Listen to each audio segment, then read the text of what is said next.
Against all the evil that hell can conjure, all the wickedness that mankind can produce, we will send unto them only you. Rip and tear until it is done.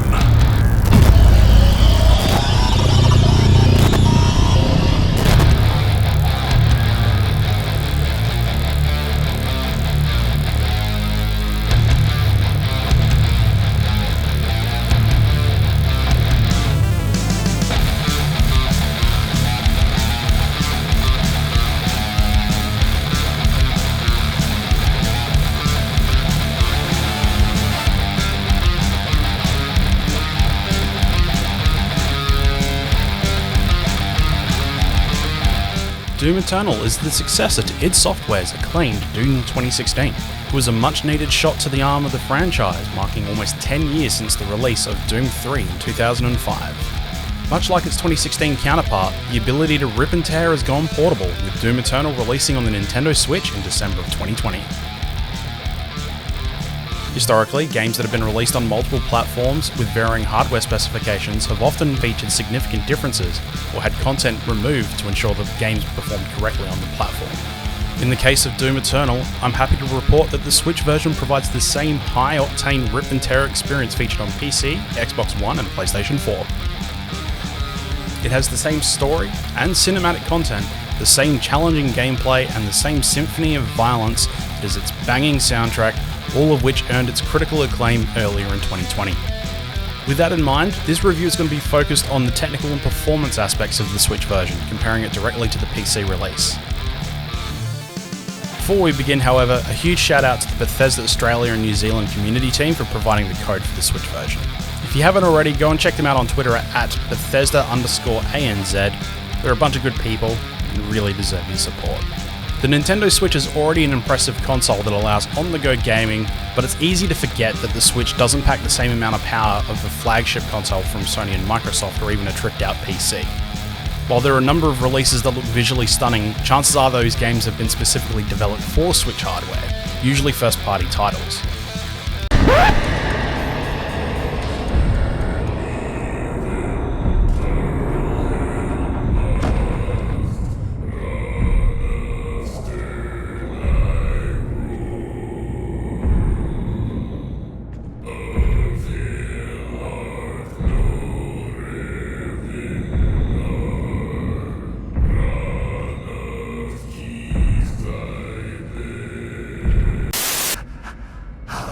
This be? No man can pass through the gate.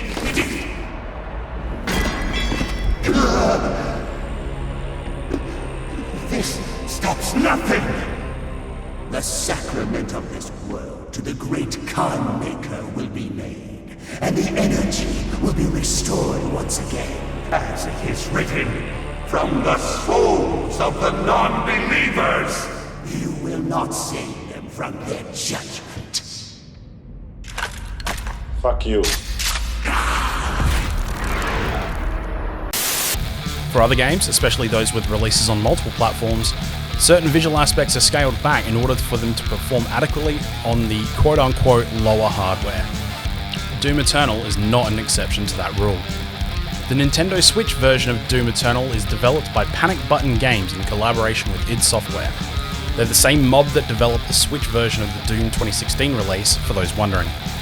The digital download of Doom Eternal will use 18.8 gigabytes of storage space on your device or external storage, compared to the 55.7 gigabytes used by the PC version. Although the PC version does have the Ancient Gods DLC installed, so that probably takes up a bit more space. On that note, at the time of recording, the Ancient Gods DLC is not currently available on the Switch version. Bethesda's website does say that it will arrive at a later date, but there's been no specificities given as to when. The game runs with a resolution of 720p, which looks aesthetically pleasing in handheld mode, but when playing docked, the game upscales to 1080p.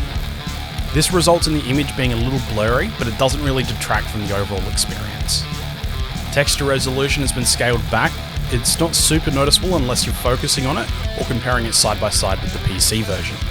Another point of note that for the most part the game runs at 30 frames per second. However, there are moments such as cutscenes and areas where there's a high object count where it might be a little bit less. I'm not sure what it drops down to exactly, but it feels somewhere between 15 to 25 frames per second, just by looking at it. It's enough of it to notice it when it happens. Somewhat of a minor discovery that I wanted to note is that the keyframing for animations and the associated audio lines aren't completely in sync between the PC and Switch version.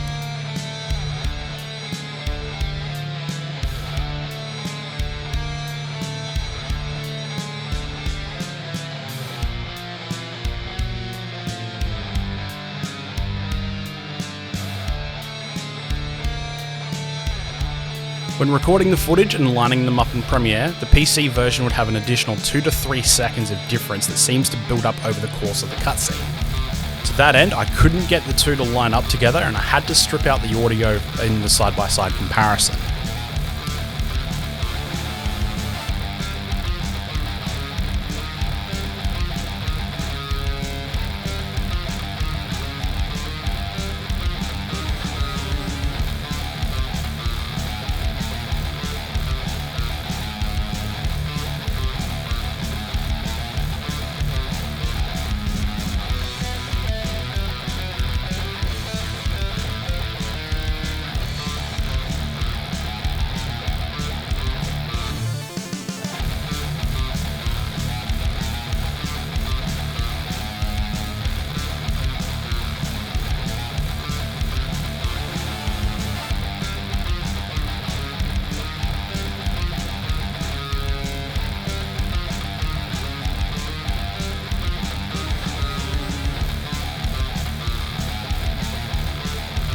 Fortunately, there doesn't appear to be any screen tearing or any other noticeable imperfections outside of the visual concessions that you would give for a super detailed game like Doom Eternal to run on the Nintendo Switch.